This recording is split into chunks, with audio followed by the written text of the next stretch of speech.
এশার নামাজের পরে ছোট্ট একটি দোয়া কয়েকবার নিয়মিত পাঠ করবেন।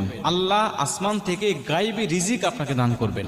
এই দোয়াটা নবীজি সাল্লাল্লাহু আলাইহি ওয়াসাল্লাম নিজে তার মেয়ে হযরত ফাতেমা রাদিয়াল্লাহু তাআলা আনহাকে জানিয়েছেন।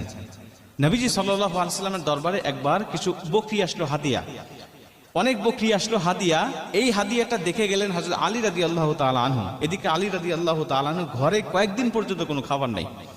এগুলো দেখে চলে গিয়েছেন বাড়িতে, গিয়ে ফাতেমা রাদিয়াল্লাহু তাআলা আনহাকে ডাক দিয়ে বলছেন, ফাতেমা, আমি দেখে আসলাম নবীজি সাল্লাল্লাহু আলাইহি ওয়াসাল্লামের দরবারে কিছু বকরি হাদিয়া এসেছে, আমাদের ঘরে তো কয়েকদিন খাবার নাই।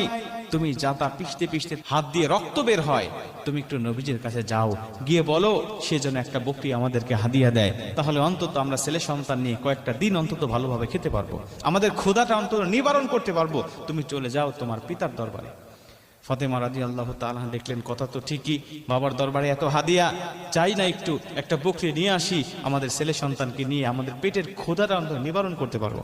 চলে গেলেন, গিয়ে বলছেন, বাবা, আমি শুনলাম আপনার দরবারে অনেক বকরি হাদিয়া এসেছে, একটা বকরি আমাদেরকে দেন, আমরা কয়েকদিন যাবত আজকে অভুক্ত অবস্থায় আছি, আমাদের সন্তান আপনার আদরের নাতি হাসান হোসেন পর্যন্ত না খেয়ে আছে, একটা বকরি হাদিয়া দেন, এটা নিয়ে আমরা একটু তাদের ক্ষুধাটা নিবারণ করতে চাই।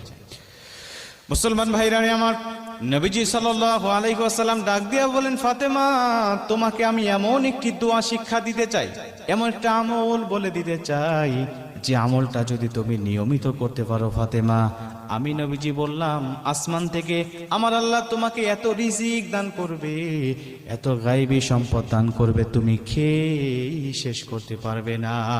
গায়েবী রিজিক আল্লাহ তোমাকে দান করবে। ফাতেমা, তুমি বলো তুমি কি নিতে চাও, বলো, বকরি নিয়ে যাবে নাকি এই দোয়াটা তুমি শিক্ষা নিবে, এই অমূল্য দোয়াটা তুমি শিক্ষা নিবে নাকি বকরি হাদিয়া নিবে, বলো।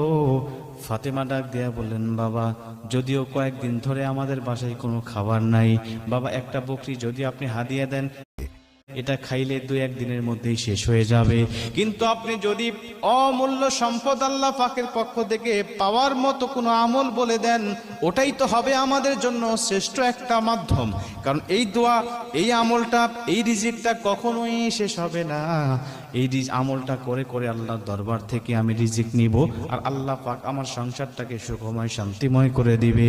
নবীজিকে যখন ফাতেমা রাদিয়াল্লাহু তাআলা আনহা এই কথাটা বললেন, নবীজি সন্তুষ্ট হয়ে গেলেন। ফাতেমা রাদিয়াল্লাহু তাআলা আনহাকে নবীজি ডাক দেয়া বলেন, ফাতেমা, তুমি আসলেই বুদ্ধিমত্তার পরিচয় দিয়েছো, তুমি চলে যাও আলী রাদিয়াল্লাহু তাআলা আনহুকে নিয়ে তুমি নিয়মিত আমলটা করতে থাকো, আমি নবীজি কথা দিলাম তোমাকে আমার আল্লাহ অগণিত রিজিক দান করে দিবে, অগণিত রিজিক আল্লাহ তোমাকে দান করবে। আমলটা কি?